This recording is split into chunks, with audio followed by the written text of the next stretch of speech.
Je lis du livre de Genèse chapitre 17, les versets 5 à 7. La suite donc des versets d'hier matin. On ne t'appellera plus Abraham, mais ton nom sera Abraham, car je te rends père d'une multitude de nations. Je te rendrai fécond à l'infini.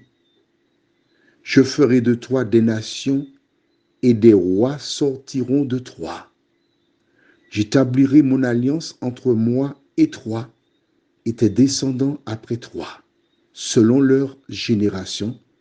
Ce sera une alliance perpétuelle, en vertu de laquelle je serai ton Dieu et celui de ta postérité après toi. Prions. Seigneur, quelle bonne nouvelle.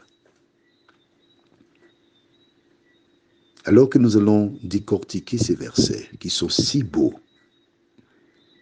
merci de fixer ta parole dans notre cerveau. Nous t'en prions au nom de Jésus pour ta gloire éternelle. Amen. Dieu avait prévu qu'Abraham ait une seule nation. Mais il eut plusieurs fils, nous avons déjà vu cela ensemble, 8 en l'occurrence. Et Dieu dit, je ferai de toi le père d'une multitude de nations. Il promet sa bénédiction sur la postérité d'Abraham, c'est-à-dire tous les fils qui sont nés d'Abraham sont invités à adorer Dieu qui, en contrepartie, promet de les bénir. Voilà. Comment comprendre cela? Je t'invite à écouter attentivement ce que je dirai maintenant. Le projet de Dieu, c'était juste Isaac. L'ennemi a envoyé 7 hôtes, 8 enfants. Dieu dit qu'il bénit tous les enfants d'Abraham. Il invite tous les enfants d'Abraham à l'aimer et à l'adorer. Il y a donc une ouverture pour les autres nations à travers l'épisode de la vie d'Abraham. Dieu nous montre qu'il offre son pardon et sa miséricorde aux hommes.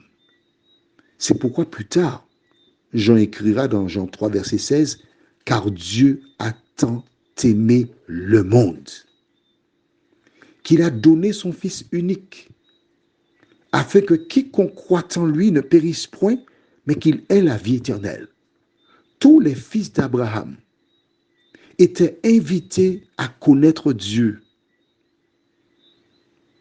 à l'adorer et recevoir les mêmes bénédictions. Note bien que Dieu ne fait pas de différence entre les nations.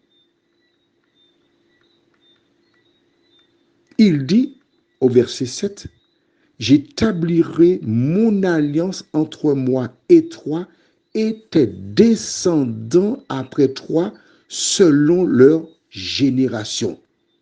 Ce sera une alliance perpétuelle en vertu de laquelle je serai ton Dieu et celui de qui?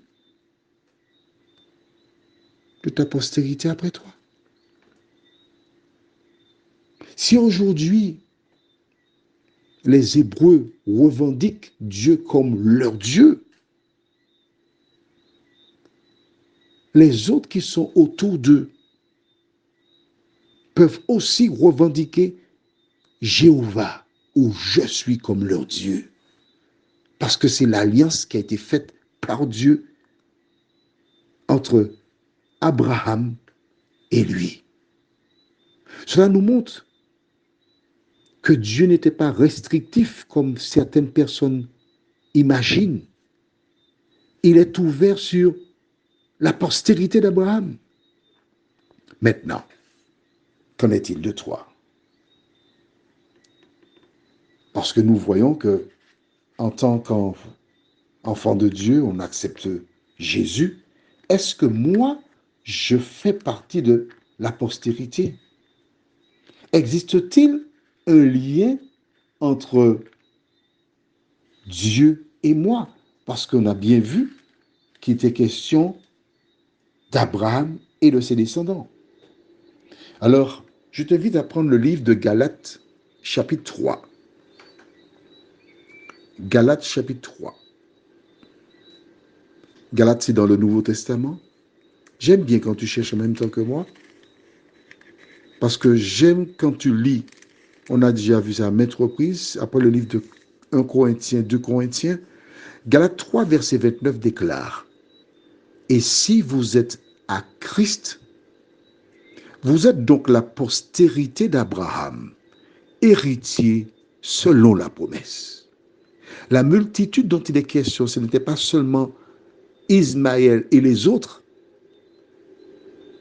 mais aussi toutes celles et ceux qui, dans le temps, acceptent Jésus. Nous faisons partie de la postérité d'Abraham. Et la promesse qui a été faite à ce dernier s'applique à toutes celles et ceux qui acceptent Jésus pour sauveur personnel.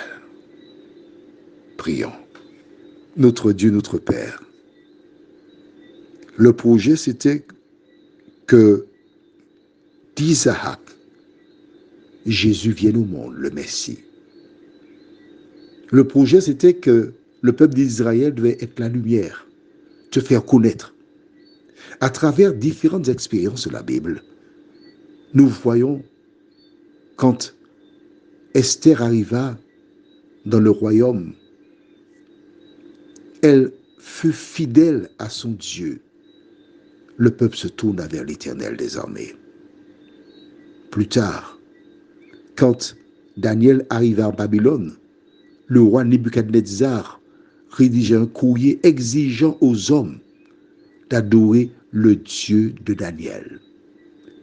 Quand plus tard, Darius, toujours en Babylone, était à la tête du peuple et des ennemis de Daniel cherchaient à le jeter de la force au lion, Darius écrivit encore un courrier invitant les hommes du monde entier à adorer le Dieu de Daniel. Tu as utilisé le peuple d'Israël afin de te révéler au monde. Seigneur, merci pour cette révélation. Alors nous te demandons en cet instant, alors que nous irons nous reposer, merci de rappeler à chacun que tu es avec nous. Merci au nom de Jésus pour ta gloire éternelle. Amen. Je te souhaite une bonne nuit sous le regard de Dieu.